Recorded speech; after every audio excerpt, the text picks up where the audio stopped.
All right, hey, what's up, guys? Joel Evan here from the Biohacking Congress, and I'm here with Dr. Nathan Bryan. And can you just introduce yourself and just kind of talk about, I missed your talk yesterday, but we were just talking outside, and you were giving me a earful about nitric oxide. But maybe you could just introduce yourself and just kind of talk about your background and how you got into this miracle, not nutrient, molecule. Yeah. So I'm a Texas boy. I grew up in Texas. Got a degree in biochemistry from the University of Texas at Austin. And then I went to LSU School of Medicine, where I finished a PhD in molecular and cellular physiology.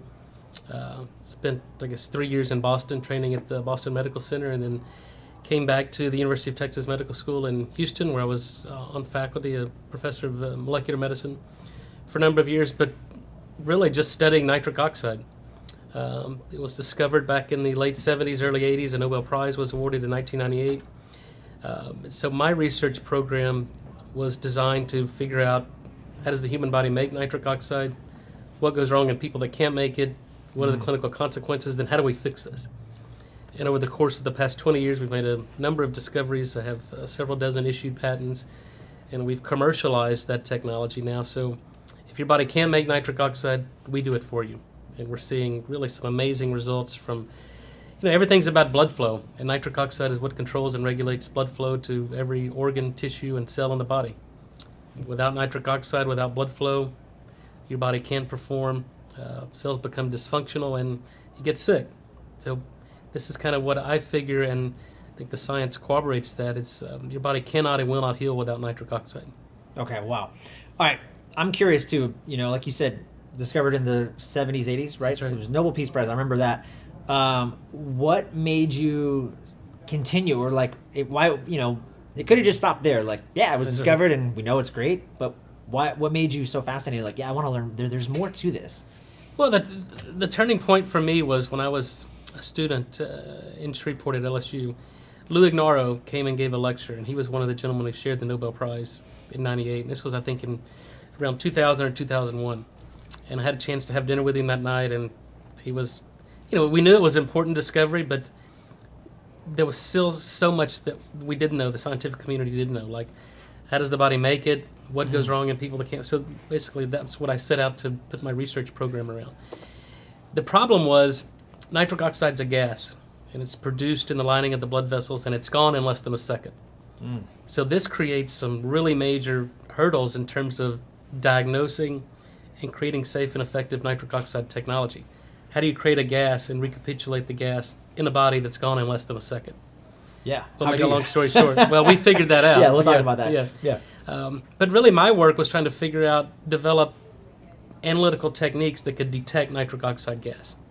And so we developed those techniques, and that armed us with really a lot of information so we could then figure out we call it a fingerprint of NO-biology in many different diseases, from diabetes, Alzheimer's, heart disease, and then figure out what's going wrong with the nitric oxide production pathways. And then once we understood that, to the extent we could correct it and develop technology to overcome that. Okay, very cool. One of the things you mentioned was that, how it is created. So how is it created? Because if we know how it's created, then let's make more, right? And especially if it's a foundational thing, like you said. I always think of nitric oxide coming back from a bodybuilding, NO, and that was a big popular thing, or even in sexual function, right? We know nitric oxide, if you're not making that, then you're gonna have some. That's why Viagra and all these other pills are so popular. So why how is it made? And then we can kind of talk about why most people why they're having difficulty making it. Right. Yeah. Well, the first pathway to be discovered was through an enzyme called nitric oxide synthase. That enzyme takes L-arginine, converts it to nitric oxide. The problem with that pathway is it becomes really inefficient the older we get, and that's called endothelial dysfunction. And as you mentioned, in the really early 90s, late 90s, there was a bunch of products for the so-called muscle heads, the pump products, the arginine-based products. By the way, L-arginine, that's a popular supplement. But is it really as efficacious? No, it's not. Okay, in fact, it's never the rate-limiting step in nitric oxide production, because it's a semi-essential amino acid, meaning you make it through the urea cycle and you get it from the breakdown of protein. So there's never a condition where there's arginine deficiency. So supplementing arginine does not fix the problem. We have to recouple the enzyme and then your body can convert endogenous arginine. So those products typically don't work. I tell people, save your money. So that was the first pathway to be discovered, and then more recently, maybe 20 years ago, it was discovered that the mechanism of action of like a Mediterranean-based diet, Japanese diet, plant-based diet, and the cardioprotective effects of that, and even anti-cancer effects were due to the nitrate content. And then nitrate can be converted to nitrite by oral bacteria, and then when you swallow your own saliva, you generate nitric oxide gas. So that really created a way that you could intervene and enhance nitric oxide through diet and nutrition. And that's really the best approach is, give the body what it needs, the body heals itself. Yeah. Give the body what it needs, let it make nitric oxide. But we have to understand the limitations of those pathways.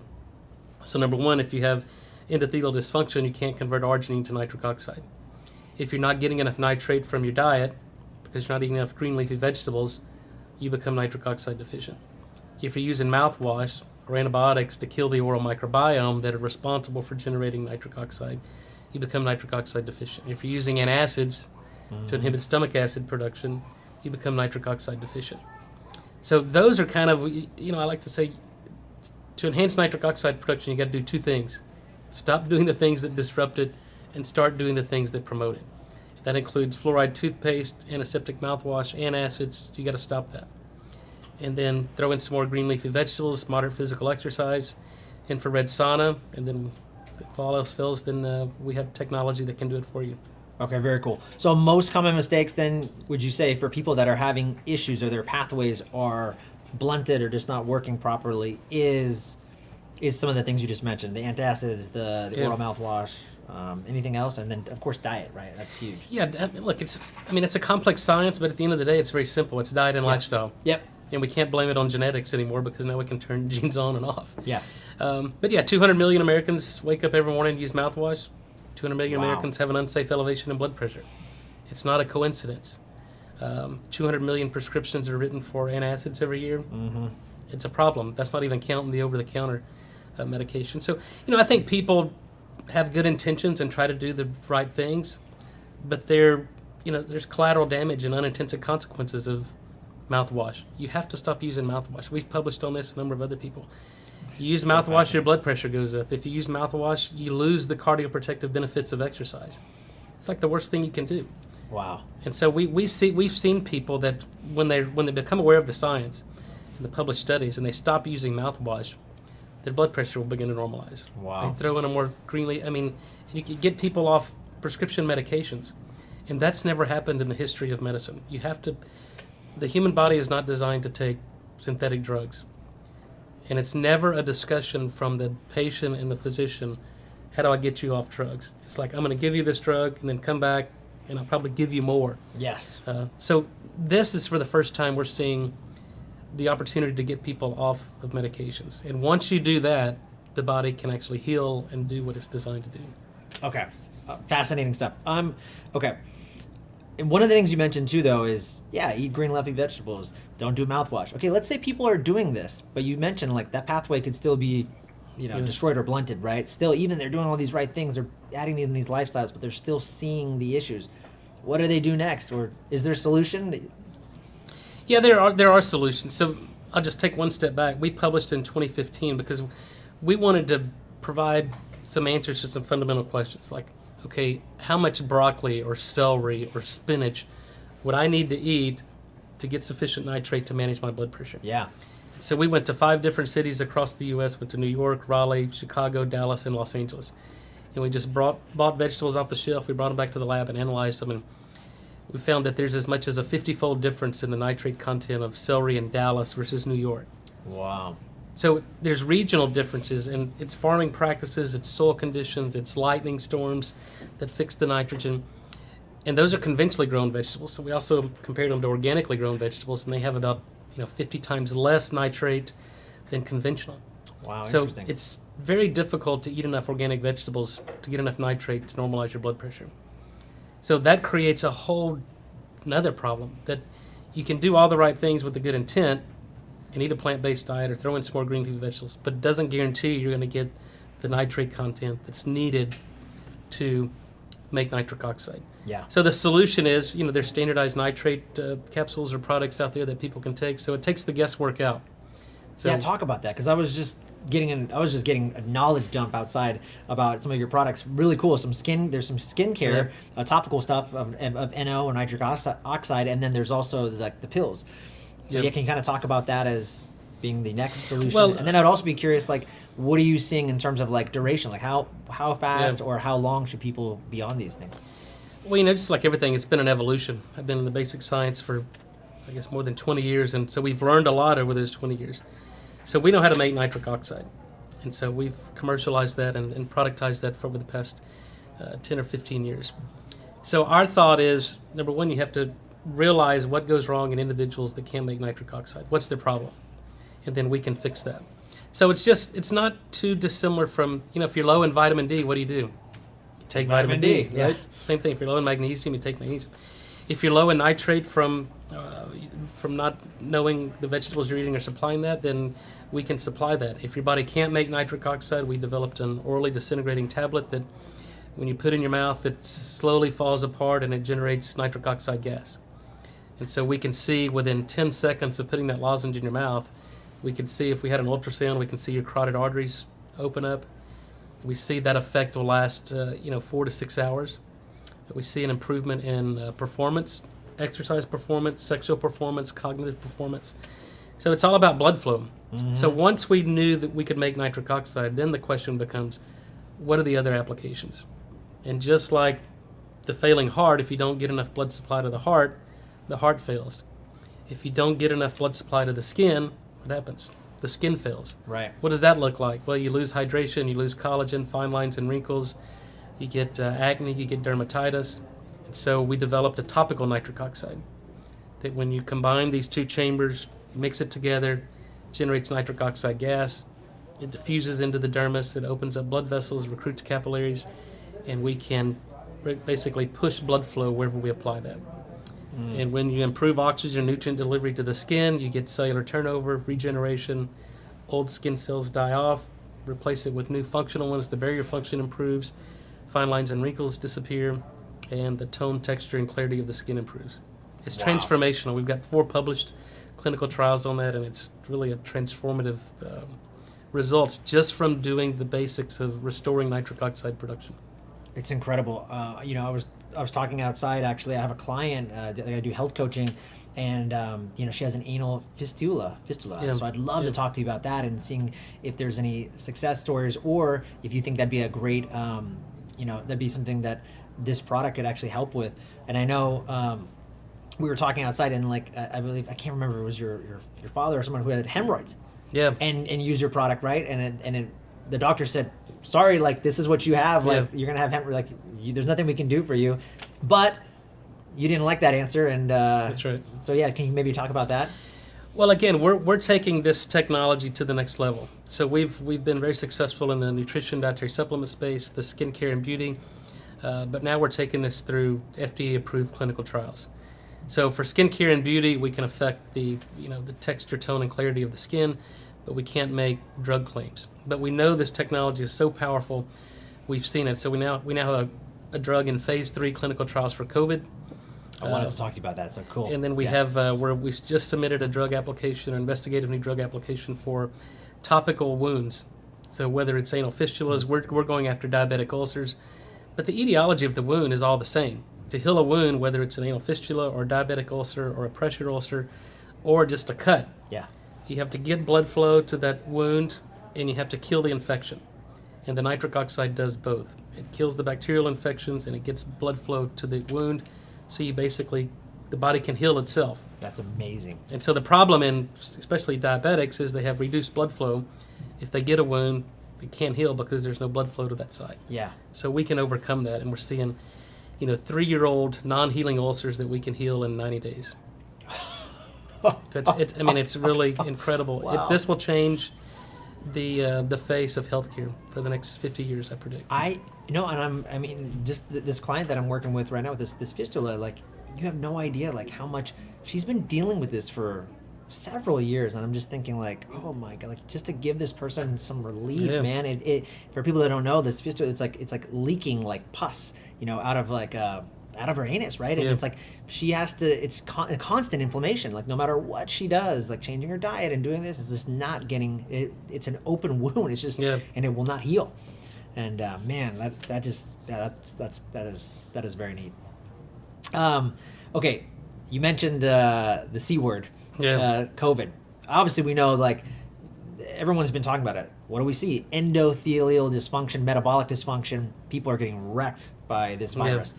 So what can you say, or what have you seen by just supplementing with nitric oxide and how that's improved people's health?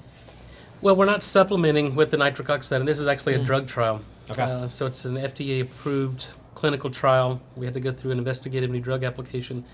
But to me, early on, even in March or April of 2020, at the earliest stages of the pandemic, it was obvious to me that the people that were getting sick from COVID and dying from COVID were the same people who got sick and died from the seasonal flu. Right. It's not that different. It's a respiratory virus. And the people that have high blood pressure, diabetes, smokers, the elderly, people with a prior heart attack, those were the people that were susceptible to COVID infection. And not coincidentally, those are the patients that are nitric oxide deficient. So from 15 years ago, we knew that nitric oxide inhibits virus replication, specifically the coronavirus replication. So how it normally works in a healthy person, if we're exposed to coronavirus or the flu or RSV, those bugs typically attach to the airway epithelium. Our body recognizes that.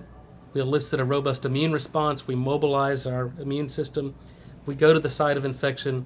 We generate a lot of nitric oxide, and it shuts down virus replication. So it kills it. So it never replicates. It doesn't propagate.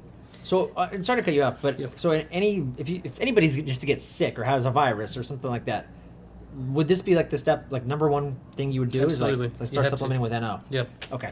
Amazing. And especially if it's a respiratory virus, when you put the lozenge in your mouth, you can breathe, deliver the NO gas directly into the airway, and it shuts down the viral replication. Could you also do that? Could you do NO then, like before bed? Would that matter? Or if your sinuses and things you couldn't breathe, would that You really could. be There's okay? there's some other companies who are developing a nasal spray, a nebulized mist that's been shown effective for coronavirus infection. Okay.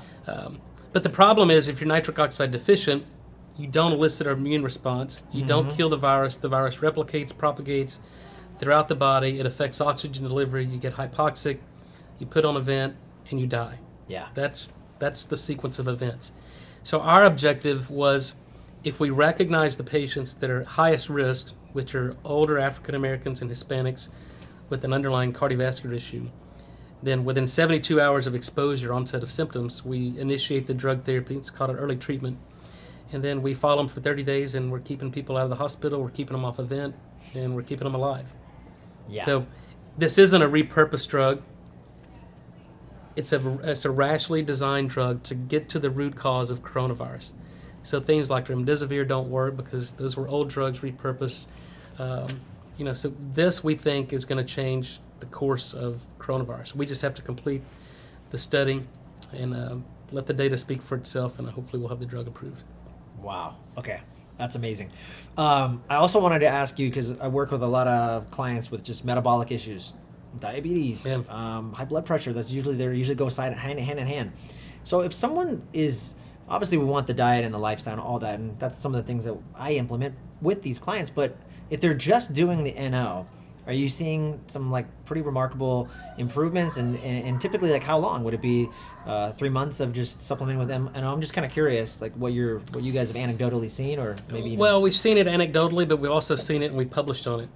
In 2009, we kind of finished out the insulin signaling pathway. So you need nitric oxide for insulin signaling and glucose uptake. Again, in diabetics, they can't make nitric oxide, so they become insulin resistant. Insulin resistance first shuts down nitric oxide production, then you get full-blown diabetes, you further suppress nitric oxide production. Because you need nitric oxide to signal glucose uptake. If you don't have nitric oxide, GLUT4 doesn't translocate, and you limit the glucose uptake. So what do you get? You get hyperglycemia, hyperinsulinemia, and diabetes. And then you get the vascular complications of diabetes. Right. So what we found was, if you restore nitric oxide, you can enhance glucose uptake, you can potentiate the insulin signaling pathway, hyperglycemia improves, hyperinsulinemia improves, and you get better management of blood sugar. Yeah. But you have to change the problem. Yes. Right? You have to change the lifestyle. So if you continue doing what you were doing that puts you in that, it's a vicious cycle. Right. We can recover that, but we can't fix it until you fix it. Yeah. So we see, really great results with, whether it's, and again, these are dietary supplements that are not intended to treat, prevent, cure, diagnose disease, but anecdotally we see the improvements in metabolic syndrome. Yeah. One of my patents is on a method of reducing triglycerides. Another patent on methods of reducing C-reactive protein, the inflammation that occurs with metabolic disease. Yeah. So we know that it works. We have issued patents on that to demonstrate that it works. But yeah, everybody's different. So what we say is usually, if you're otherwise healthy, 1 a day is probably sufficient. Just kind of keep your levels titrated up. If you have metabolic disease or any other issue, then typically you need 2 to 3 a day because you're a little bit more compromised in your ability to generate nitric oxide. Yeah. What about, because you're actually affecting that pathway, the GLUT4 pathway, and with people that can't make the insulin correctly, is this actually helping people even with type 1 diabetes? Yeah, whether it's type 1 or type 2, I mean, whether you're insulin dependent or insulin independent, insulin still has to do its job. Its end function is to increase glucose uptake through GLUT4 translocation. Okay. You need nitric oxide for both of that. So you can actually, and there are a number of type 1 insulin dependent diabetics that are now insulin resistant. So we have to fix that, and mechanistically we know how to do that. Yeah, very cool. One last question, because you mentioned athletes. I would imagine, have you seen a lot of professional athletes or just anybody in terms of professional athletes that are using this NO? And I remember a while back, they were talking about how athletes were supplementing with Viagra prior to events because the nitric oxide, right? So I'm curious what you guys have seen or noticed. Well, Viagra works downstream of nitric oxide, and so I think there's a misconception that Viagra is a nitric oxide donor. It's not. Drugs like Viagra are dependent upon nitric oxide production. So in patients that can't make nitric oxide, Viagra doesn't work. And in fact, 50% of the men that are prescribed Viagra don't respond with better erections. The reason for that is the blood vessels don't make any nitric oxide to prime that pathway. So if you restore nitric oxide production, you can take non-responders to Viagra and make them responders, or you can titrate down the dose to make them safer. But the end result, whether athletes are using Viagra, the net result is, provided you can make nitric oxide, is you get dilation of blood vessels, improved oxygen and nutrient delivery, you get better mitochondrial function, you become more efficient, you get less lactic acid buildup, and you just perform better, and you have faster recovery. So, I mean, you don't have to use Viagra because you can use nitric oxide to get those effects, but it's huge in performance in sports. We have a number of professional NCAA teams that have used our technology in the past, continue today. We published in 2007 the benefits of altitude training. Aren't just the erythropoietin and hematocrit increase. So we measured people that live in Tibet, the 12,000 feet above sea level. We measured people who live in Ethiopia, which is 6,000 feet above sea level. And their steady state plasma levels of nitrite, nitrate are, in Tibet, they're 50 to 100 times higher than they are in the U.S. In Ethiopia, they're intermediate there. So when you take a well-trained athlete to altitude, the adaptive response of that is you're breathing in less oxygen per inspiration because the partial pressure of oxygen is less. But yet, that tells your body, I need to generate nitric oxide to improve oxygen delivery to that tissue. So when you train at altitude, you upregulate your nitric oxide production. And then when you come back down to sea level, you are like a well-oiled machine, and you're just spitting out nitric oxide and you improve your performance. Wow. A couple more questions, and then we'll kind of wrap it up, see how much time we have. We can do some lightning round questions. I'm curious, because I didn't really talk too much about it, but you mentioned it, and I got a chance to see the NO topical cream, and how it's actually really neat. It starts to fizz up. You can see the bubbles, and then it leaves this not a rash, but this it's pink. Yeah, it's pink. It's like a heat because it's generating heat, right? And you're generating that circulation, right? That's right. So we talked about the fistula and just some other stuff, but what have you seen other than just wrinkles or anything? Are there any other big testimonials or that stick out for you that just by using the topical NO that you guys saw? Well, skincare and beauty is a multi-billion-dollar industry. People pay more money for vanity and aesthetics than they do on a lot of other things. Yeah. Who cares about the thing going on my gut? That's Do right. I look nice? Yeah. The problem is most skincare products are maskers, right? Yep. They hide the wrinkles, they hide the acne. What we do is we get to the root problem, because the root problem of anything is lack of blood flow. And the beauty of our nitric oxide serum is you don't have to guess if it's working or wonder if it's working. As you mentioned, you can see it working. Yeah. So when you mix these two together, it generates the nitric oxide gas. You can see it bubble, but that gas diffuses into the skin where it basically opens up blood vessels.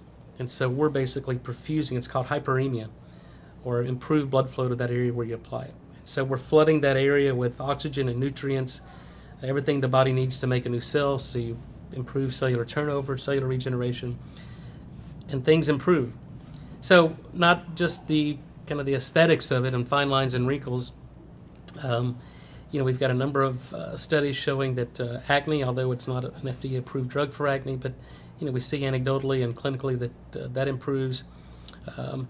People get creative and they apply it to other parts of the body where they want to increase. Yeah, I did ask about sexual function, and who's Susan. Susan, yeah, she was saying, she's like, well, yes, she's like, although we technically can't say that, but I think you guys are on the process of actually, because of the FDA regulations and stuff, it's considered some kind of it's a device, medical device. Thank you. Yeah, so she was saying we do, it does work, and But look, it's all about blood flow. Yeah. If you can't dilate the blood vessels to get engorgement, whether it's in the penis or the clitoris, then you can't get engorgement and you have sexual dysfunction. Yep. So nitric oxide dilates blood vessels, causes engorgement. So topically, we can see some effects. I mean, there's a limit of diffusion of nitric oxide into that tissue, but we've heard it from a number of people that it works quite nicely. Yeah. But I tell people it's the same. It gets the wrinkles out, right? Right. Yeah, that's why I'm doing it. I'm doing it for the wrinkles. What about if I had like a sore neck or something like that? I throw some on the cream topically. Would it have any effect in terms of like pain? I'm curious. Probably. I mean, there's different types of pain. There may be like neuromuscular pain, which it's not going to affect. There's things called ischemic pain, which means there's reduced blood flow. Like the best example is angina. People with coronary artery disease, they develop the ischemic pain of angina. And you give them nitroglycerin because it generates nitric oxide and it opens up the blood vessels. But topically, if there's some type of ischemic pain or loss of regulation of blood flow to a specific part, then the topical will work. If it's anatomical or a nerve impingement or neuromuscular, it's probably not going to affect that. Yeah. Okay. Cool. Before we jump into some lightning round questions, is there anything I didn't ask you that you wish I had? No, I think we've covered a lot. I mean, the frustration for me is, the science of nitric oxide is very clear. There's over 175,000 scientific papers published on this molecule. But the frustration is, most physicians don't know anything about it. Therefore, their patients don't know anything about it. There's no standard medications. I mean, we hope to change that. We will change that to make it part of the primary discussion on why people aren't performing optimally. Why, for me, the biggest impact we can have is to keep people from getting sick. The only way to do that is to prevent the age-related decline in nitric oxide production. Mm-hmm. So for me, it's not, the science is clear. The problem is the awareness and the education. Yeah. So, and I think that's the beauty of what you do, is we can reach the masses and get people to understand the importance of nitric oxide, what they can do to, get out of the way, let the body do what it's supposed to do. Yeah. And you can see it's such a potent molecule that people will see the difference immediately. Yeah. It's that remarkable. I love what you said too in the beginning, because I'm a big believer in that. The body knows how to heal itself. It just needs the right input. Yeah. Give the body the right input, it will heal on its own. It knows what to do. Get out of its way, right? Yeah. Actually, one last thing. Any exciting projects that you're working on right now that you can just kind of talk about? I mean, I know you got a lot of research and things down the line. Yeah, well, for me, the biggest thing is, I'm a drug discovery chemist, biochemist. So I got into this business over 20 years ago to understand human disease to the extent that we could fix it. And the way you do that is through, in academia, everything's about drug development. Yeah. But historically, drug development was based on restorative pharmacology. Give a synthetic drug that inhibits a specific biochemical reaction. I don't subscribe to that because there's adverse reactions to every drug. Our body's not missing drugs, right? Right. So I've always utilized this concept of restorative physiology. So give the body what it needs, get out of its way, the body heals itself. We know how to do that with nitric oxide. Yeah. So I think my legacy play in academia is going to be if we can get our drugs approved through FDA, because there's no adverse events, because it's a naturally occurring molecule. Your body sees this every day, so we can restore its production and function at levels that the body is normally used to seeing. So we're very excited about finishing our COVID drug study.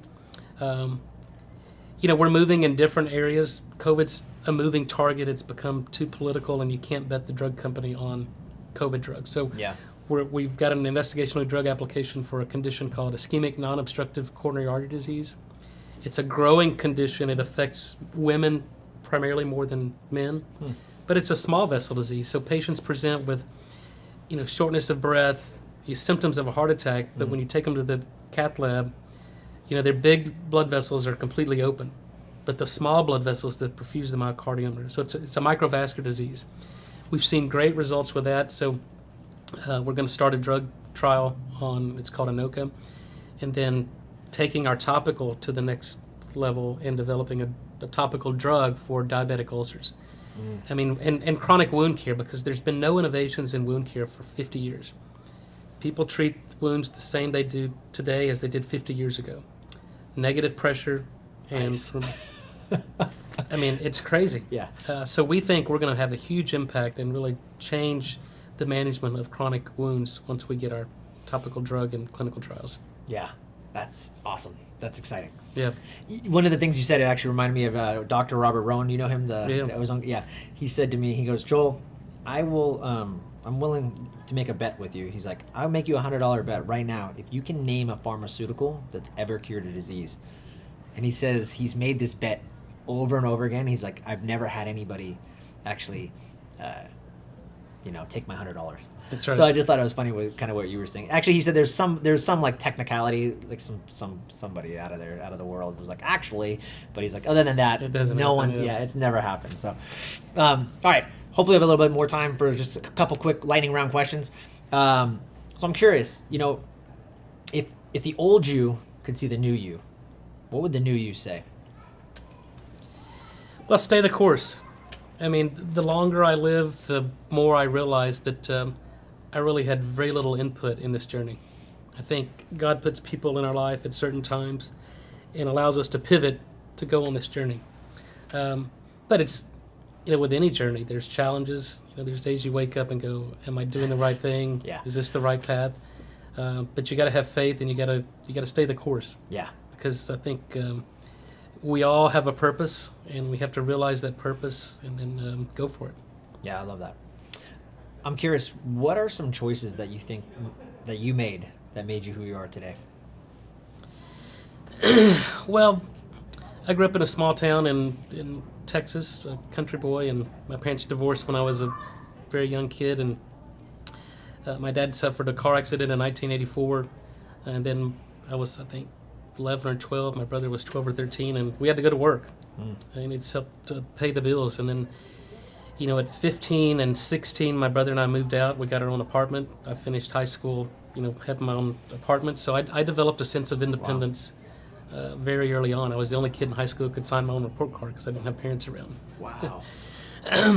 But I think there was a work ethic that was instilled early on in me, and I knew that I was either going to have to be an entrepreneur or something, because I don't like people telling me what to do, and I'm not a very good employee.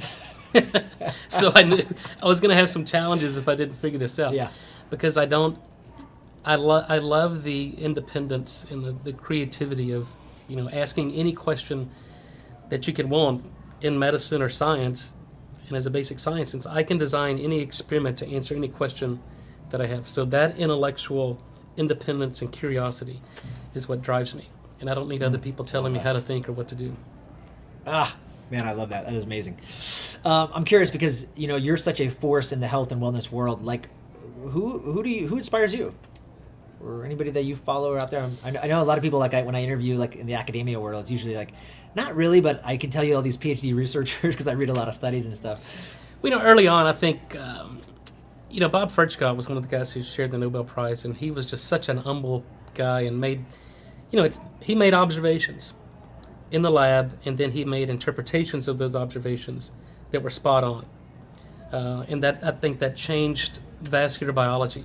He discovered this, what's it called, endothelium-derived relaxing factor. So I think professionally, you got people like that who are just really creative and really astute observers, and then understand the importance of that observation. And then to be humble. Most people in academia aren't humble. They're arrogant. They're difficult to deal with. They're socially awkward. So that's a problem in academia. On a personal level, there are a number of people who inspire me. My dad, for one, he's 74 years old this year. He spent over half his life in a wheelchair as a paraplegic. But he gets up every day and trudges on. And paraplegics typically don't live that long. But using these fundamentals that we've discovered, along with some other things, he's in great health. And when I think I'm having a bad day, I always think, well, you know what? It could be worse. I could be in a wheelchair rolling around and not have my freedom and independence. So he's an inspiration, and there's a number of other people that inspire me. Yeah, that's so good. Thank you. I'm a big reader. Are there like a top 1 to 3 books that had a huge impact on your life that you would recommend other people go out and read? I read nonfiction because I like to read kind of the history of discoveries.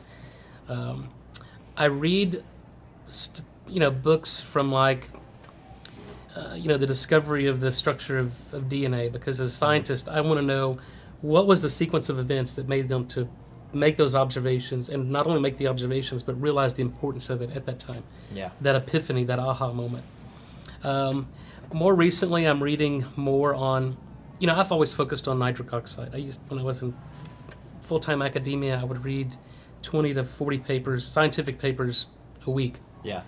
And that'll wear you out. Yeah. It's important because you learn a lot. But then I thought, okay, I need to learn some things outside of my kind of microcosm. This bioenergetics medicine, there's a good buddy and colleague of mine named Jerry Tennant in Dallas. He's got a book called Healing is Voltage. And it talks about us being humans as being energetics. And, it's like a battery. You lose your charge over time, and then if you don't restore it and replete it, you die. So through bioenergetics, and there are a number of devices and modalities here at the Biohacking Conference that basically understand that and basically give you the voltage back. Yeah. You can walk barefoot on the Earth, which is the biggest magnet in our universe, and we can recharge. So I'm trying to learn more outside the nitric oxide field, but here's what I've learned: that people get sick for 2 reasons and 2 reasons only. It doesn't matter if it's diabetes, Alzheimer's, heart disease, or cancer. Your body's missing something that it needs, or it's exposed to something that it doesn't need. And so in that model, there's no room for pharmaceuticals. So, right, you get rid of the toxins, and you replete what's missing, the body heals itself. I've seen it work over and over again. I love that. One of my mentors, Dr. Jay Davidson, I don't know if you know him from Cellcore, and Dr. Tyler Watts, he talks about, guys, we're always trying to over-supplement with these things. He's like, well, here's the deficiency or the toxicity. Let's just remove the toxicity, so it's creating the deficiency, and now you don't have to over-supplement. You can just give the body what it needs. So I love that. Last 2 questions, and we'll wrap it up. Because you just mentioned grounding and some of these other things. Are there any hacks or practices or just rituals that you kind of do on a daily basis? Yeah, I do. So I live way out in the country. I'm on 800 acres out in the middle of nowhere. We grow our own beef, raise our own food. And when I'm home, I travel a lot. But I sit in an infrared sauna every day. I heat it up to 170 degrees, and I sit in there for 20 or 30 minutes. I have an LED light bed that stimulates mitochondria and improves energy production. I have a hyperbaric oxygen chamber at home. I take my nitric oxide. Will you take the NO, by the way, before you go into any of these things? I'm just curious. Oh, yeah. You stack it? Yeah, you stack it. Yeah. So there's protocols that we can potentiate the effects of any of these biohacking by simply, especially the hyperbaric. You take the nitric oxide, you open up the small blood vessels, and then the high pressure oxygen basically enhances the delivery. Same thing with the LED bed or with the infrared sauna. Certain wavelengths of light will liberate nitric oxide. But if you don't have any nitric oxide bound in these photolabile stores, then the light therapy is going to be mitigated to some extent. So if you titrate them up, you get in the LED bed or the infrared sauna, you can liberate more nitric oxide during that sauna session.